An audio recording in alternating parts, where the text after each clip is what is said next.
one of the things that I love about being an analog astronaut is the diversity of individuals that I get to work with all the time. And so living in Moon and Mars simulations that are international, I actually did a moon simulation in Pila, Poland for 2 weeks. And so when I think about space and how we can bring people together, especially in a time of COVID and Black Lives Matter, and looking at my history as a geoscientist and as an African American female in a very dominant male white field.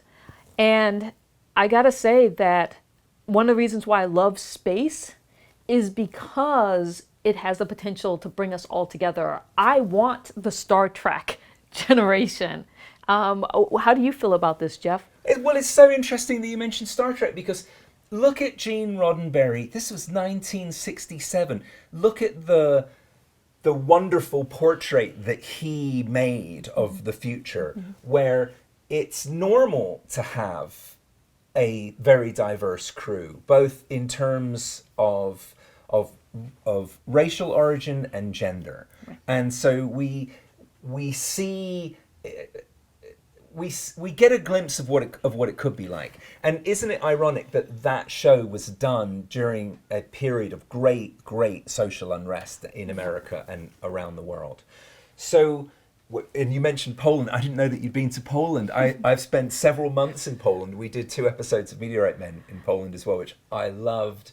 That country, oh my gosh, the pierogies. Oh, I know. Well, the thing about it is I actually have a bracelet here, and I wear it because my goal was 50 countries by the time I turned 50. And the reason why is because traveling really exposes me to different cultures and different experiences, and it really enlightens me about what the things that I'm privileged to as an American, but also just breaking down barriers. And I feel like, that's the thing that I hope for when we talk about the future of space and where we can go as, not as an American, but as a society, as a humanity, the world coming together.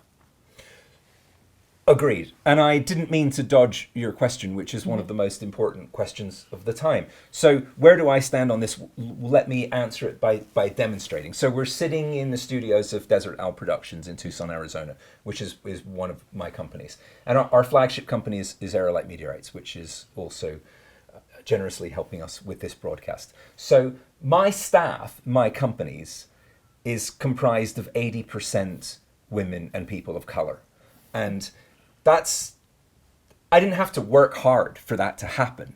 These are the people that I know, that I care about, that I do best with, that I know are the most qualified people for those positions. And so this diverse style of living and working together feels very normal to me. I grew up in South London. I went to art school in Manhattan, in New York City. These are diverse, multi-culti environments. This is normal to me. Mm-hmm. And anything that doesn't embrace a genuine love of multiple cultures and all people is just wrong. And there's no point in us trying to go to space and have these lofty dreams and ideas if we can't solve our problems here and work together to achieve the great things. Because if we don't fix the problems here, and if we don't learn to coexist in harmony, we are going to be doomed when we get to space, because it's a hostile environment. We're going to take our baggage with us, and there's no room for error in space. I totally agree. And why should there be any room for error? We need to fix our problems here, and I think spaceflight could be and should be a great vehicle to facilitate that. And we see what has traditionally been a white male-dominated field in large part, right, spaceflight and aerospace, mm-hmm, changing rapidly with people of color, women, transgender people, making important, valuable, significant contributions every day and being welcomed by a large sector, a large percentage of the group. And they must be welcomed and encouraged by everyone. And together, as you well know, we're much stronger. So, but I don't want it to just be a platitude. I don't want to. I don't want to just say, "Oh, we need to do better." I I believe it's essential that we work together to make measurable change. It's not enough to just say on social media, "Yeah, I support Black Lives Matter." You need to demonstrate that. You need to participate in I positive totally things. agree. And participate, show me that you are engaged. But the thing about it is, do you think that, we're in a unique situation with COVID? Are we going to come out better? When people talk about post COVID and going back to the way we were before, I don't want to go back to the way we were before. I want us to be better. I want us to take the lessons learned and move forward in a productive way. It's a great opportunity. People have had a lot of time to reflect during this. Many of us have spent more time on our own than we're accustomed to. We've had the opportunity to get to know ourselves better, hopefully to participate in activities that grow the mind and grow the heart. I've been doing a lot more reading and writing than I usually have time for. But it's also the environment. Look how quickly the environment has bounced back when we stopped messing with it. How the air began to clean, how fish and other sea life came back to previously polluted rivers and coastlines. It shows how resilient nature is, and it also demonstrates what a small effort is required from us as a whole to make an enormous change on Yes. Earth.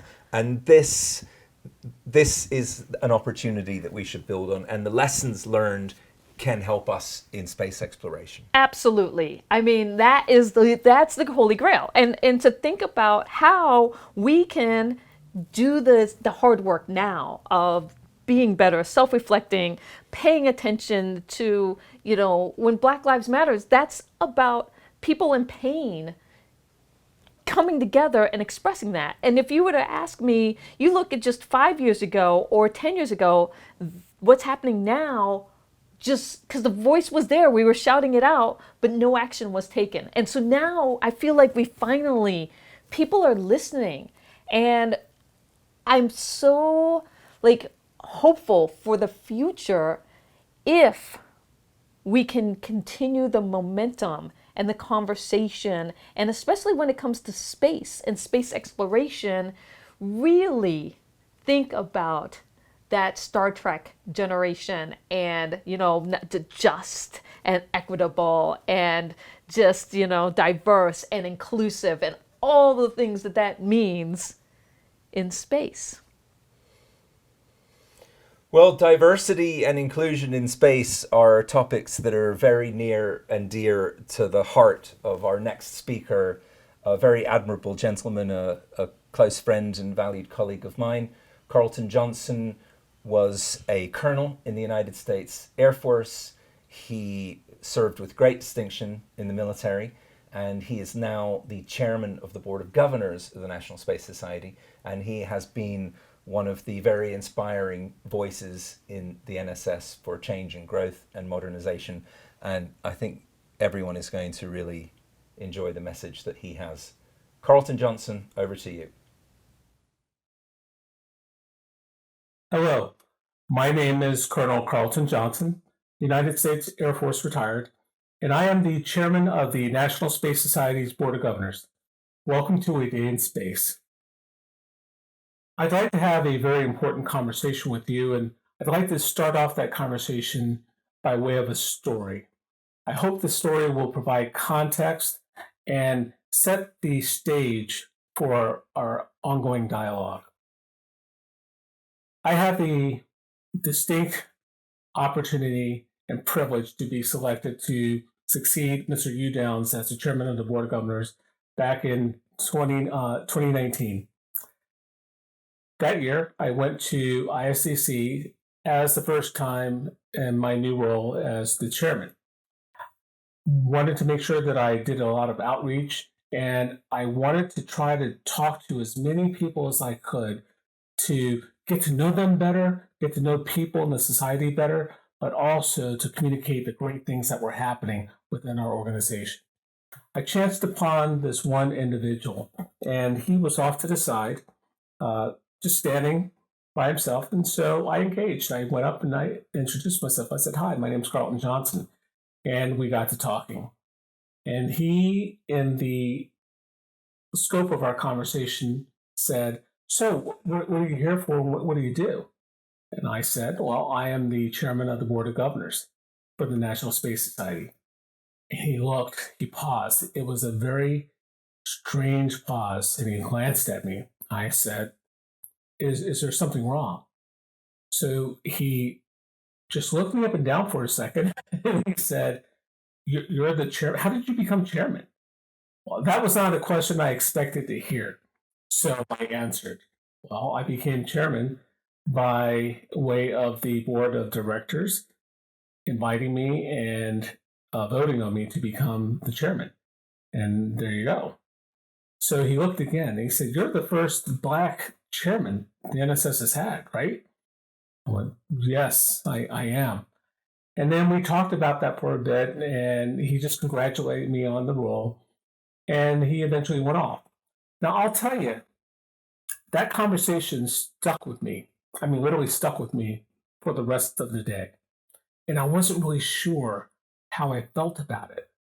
The one thing that did come clear to me was that we have a very long way to go when it comes to this issue of diversity and inclusion, and not only the business sector and what's happening in America, but in the space marketplace.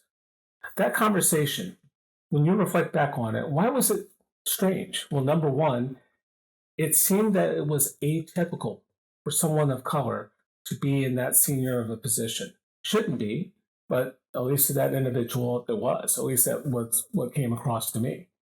The second thing is, because it's seen as a one-off, people question.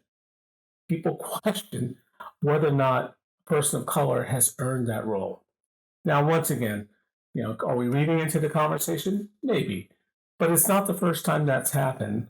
So I would submit to you that it serves as a good baseline to go forward with the rest of this conversation about diversity in space. And in particular, the end state that we're working to come to out of this conversation should be, what are some things that we can do differently to improve diversity for all the right reasons? Let's take a pause, and I want to have a conversation with you about the marketplace writ large and some of the things that I have seen within the marketplace that communicate, at least to me, that diversity is not commonplace. It is not commonplace. And that presents both a challenge and an opportunity for us to do some things better. So, example number one, when I say that the marketplace lacks diversity, how do I know it's a problem? Well, number one, here's one example. There is a lack of diversity when it comes to people being in significant levels of leadership within the aerospace and space marketplace. Here's a vignette. I happened to go to a major conference, and this major conference had many of the bigs there, many of the big aerospace and or defense organizations, and it included a lot of the mid-size businesses. About 100 people were in the room. I know that because I happened to look at the attendee roster. Now, when I walked into the room, here's what I saw. There were approximately 5 women. Now, it wasn't approximate, there were exactly 5 women who were representatives of the companies in the room, seated. And then there was one person who looked like me, and that was me. So out of a demographic of 100 people, you can just do the math. Now, is that atypical? Is that a one-off? I would submit to you that I go to a lot of conferences, so that's not the first time I've seen that. And sad to say, for a little while, it became so commonplace that even I just kind of accepted it without really thinking about it. It was just the way it was. But it doesn't have to be that way. So that's one of the things that tells me that we have some work to do. Number 2, let's talk about this thing that people don't like to talk about: institutional racism. Now, when you look at institutional racism, that's the creation of barriers that, once in place, limit equal opportunities and equal treatment for people of other demographics. Now, is this prevalent in the space marketplace? Well, I would tell you, let's look at some examples that are out there. One of which is the conference that I talked about. Looking at the people that were in the room who had a seat at the table who could be of significant strategic influence. What are the barriers that prevented others from getting there? I'll give you something that actually happened to me. And again, it's not that it was done maliciously or implicitly, but it was part of just the way things work. As I was looking to join the Air Force as a young person, and in order to get into the Air Force, you have to take this particular test. It's the Air Force Officers Qualification. Air Force. If you're coming in with the Air Force, you have to take this test, and it's called the Air Force Officers Qualifying Test. Now, in this particular test, there are problem sets that look at spatial orientation, and these tests are looking to gauge how well you can become. What are your skills to become a pilot? For me, growing up in inner city, I wasn't exposed in my educational process to a lot of those things. And because I didn't have that background, that test was extremely hard for me the first couple of times I took it, until my father decided that he really wanted me to go into the Air Force, wanted to support me. And so he got me involved out of his pocket. He had to dig deep on that one. He got me into pilot training, and this is non-Air Force related pilot training, civilian pilot training. And once I got that experience, the spatial orientation stuff made so much more sense. It was crystal clear. But there was an institutional barrier in the inner city schools, whereas some of my compatriots who were in my university class, they, for some strange reason, had access to that material and did phenomenally well in the test. So it wasn't necessarily a matter of aptitude, it was a matter of being exposed to the right information. Those are some of the barriers that exist out there. And when we look at this from grooming the next generation, these are some of the things we have to look at. In short, to summarize this piece about institutional racism, when you consider people of color, a lot of times in the various industries, they are at significant experience disadvantages. And these disadvantages that they have flow from generation and to generation. And they cross many different lanes. How people make decisions, how they manage their finances, how they groom themselves for certain opportunities. And so we have to identify what those are within this particular marketplace and make sure that those are eliminated so that we can get that rich culture of people up into the marketplace and make the marketplace better. And number three, I would submit that I consider that we do have a problem because just as we've seen from the recent events that have happened across the nation when it comes to diversity or lack of diversity and racial injustice, there is a lack of awareness with regards to the diversity challenges that we are having in the marketplace. Until recently, people didn't even want to have the conversation for whatever reason. But now is the time to have that conversation. And if we choose not to, we're going to ignore the problem. Those are just three things off the top of my head that tell me we have a challenge with diversity in the space marketplace. Now, I'm the kind of person who doesn't just like to throw out problems. I like to throw out ideas and solutions. So let me ask and answer the question, what are some things that we can do about this problem?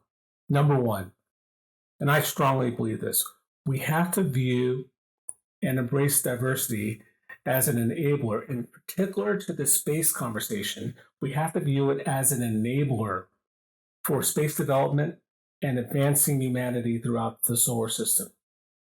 When we look at the next, we're not there yet, but we're getting there, the first cislunar habitat, or the lunar surface environment where we would have either a base station or a colony, or even go further out into Mars and beyond. What does that look like from a diversity perspective? What demographic do you want to have out there and why? And what does that give you? When you take 10 people who think and act the same way, chances are you're going to get a limited set of creative ideas to take you to the next level. Now you start to infuse into that set diversity, diversity of thought, diversity of background, diversity of experience. And all of a sudden, the magic starts to happen, people. The magic starts to happen because now you're looking at creative ideas and innovative ideas that normally you wouldn't have thought of until you had that infusion. When we look at diversity in terms of the space market, it can help us think differently and more creatively about some of the problems we're going to face when we get out there, and then do the right things to solve those problems so we can thrive and operate in the space environment, which is extremely hostile. So we need to take our best ideas with us. Number two, in terms of what we can do about it, I think that there has to be a return on investment for the things we do in space or Earth-based problems. So I believe that we need to take a very hard look at the Earth-based challenges that we are having today, especially when it comes to this issue of racial inequality, racial injustice, diversity, and inclusion. And we have to leverage the space marketplace to be part of that conversation and once again become an enabler for change in this case. Case in point, now I'm going to ask you a question. I'm going to put you on the spot a little bit. Normally, I don't like to do this, but I'm going to do it today just because this is an important conversation and it's worth saying. I want you to take out a quick piece of paper. You got it? Good. And I want you to right now think of and write down the top 5 aerospace companies that you know very quickly. I'll help you. Number 1, Lockheed, Boeing, Northrop Grumman, SpaceX, Blue Origin. Probably go on more. Now, let's take a deep breath. I want you to pause for a second. Now I want you to do the same thing, but I want you to name at least 2 African American owned or minority owned aerospace companies and just name 2 of their key products that are being used in space today. I'll wait. Okay, I'm not going to do that to you. I will tell you that when I challenged myself with that question, I was aghast. I could not, for the life of me, tell you who I could name 2 aerospace companies that were minority owned, African American owned, let alone minority owned.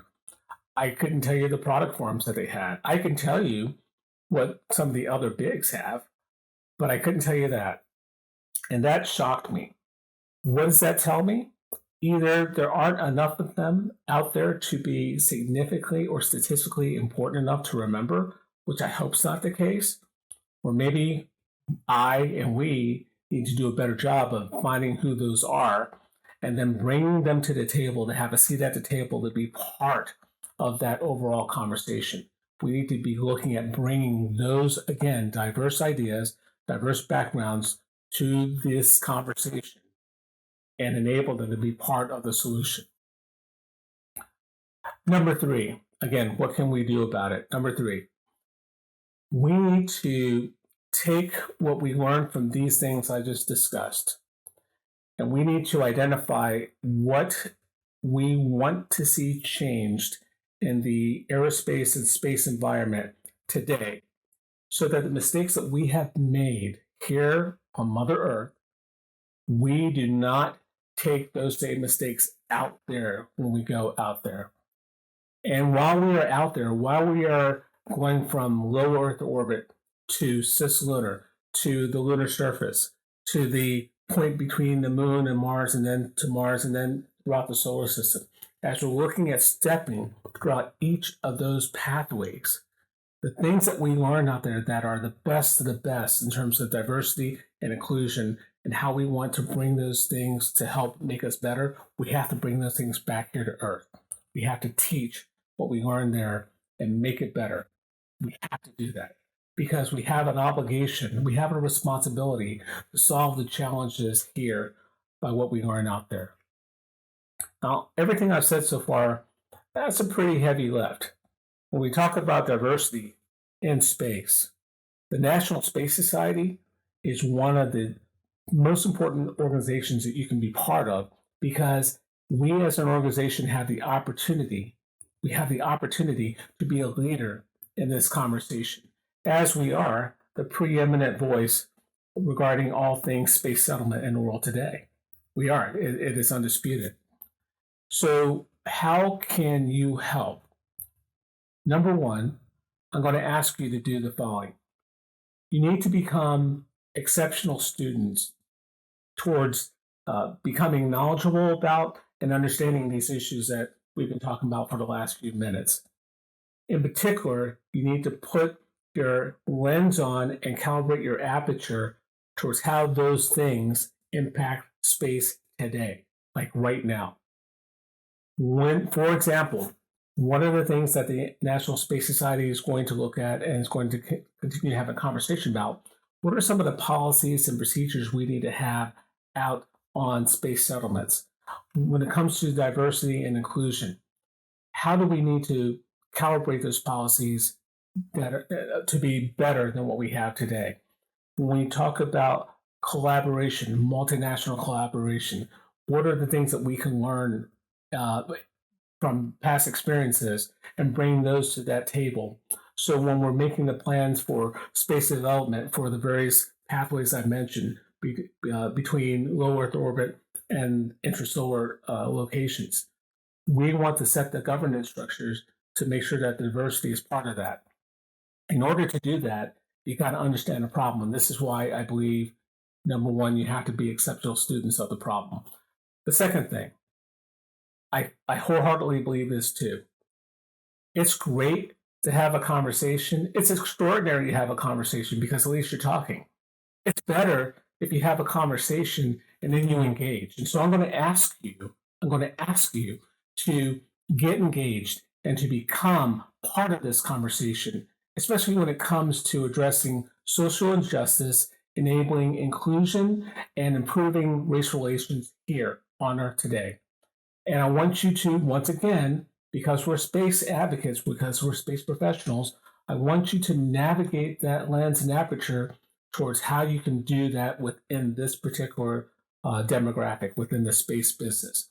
So I want you to engage in the conversation, become a valuable contributor to it, take the things that you learn from that extensive education you're going to garner, and then use what you can today to become part of the solution to the social injustice you're seeing happening today. And thirdly, I want you to bring your really great ideas and, more importantly, your solutions and your voice, people, to the table. Help us as a team make things better across the board, especially once again when it comes to space development and expanding human settlements throughout the solar system, because that's our core business. That's what we're looking to do. We need you. We need you to be part of that solution and to help us solve things today. Because if we don't solve the things today, when we go out there, we're going to take the problems with us. And that's failure upon launch. And we're not going to do that, because in the name, or in the with respect to, if you will, of Gene Kranz, there's not an option when it comes to this.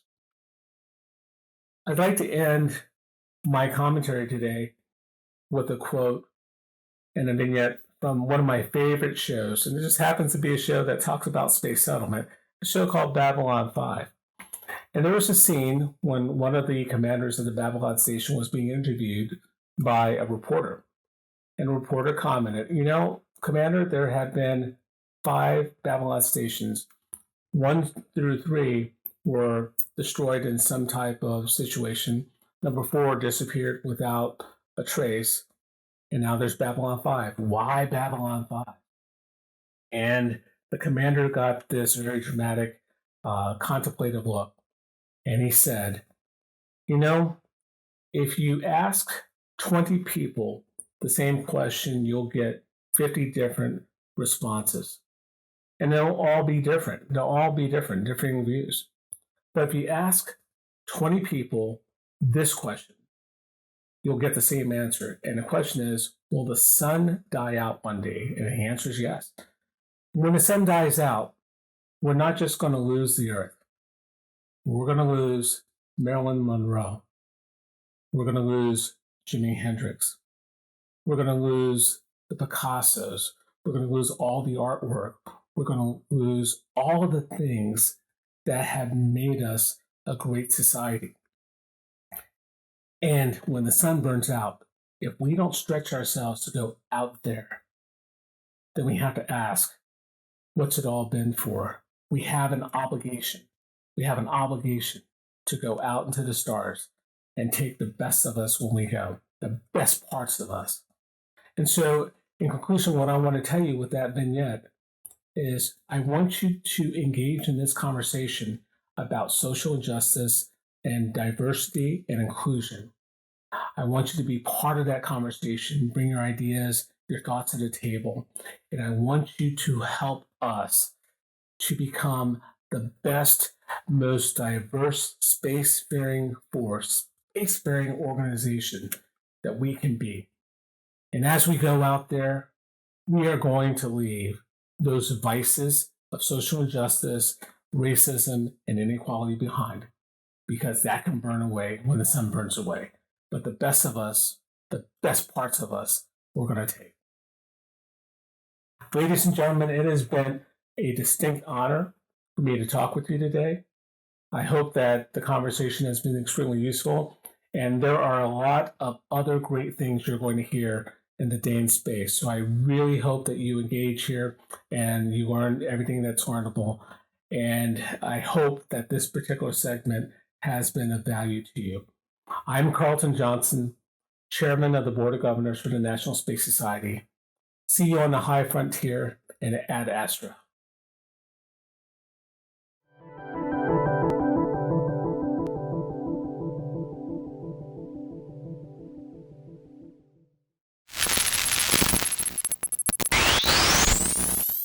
Hi guys, my name is Bailey Burns and I'm a systems engineer working on the life support system for the lunar lander.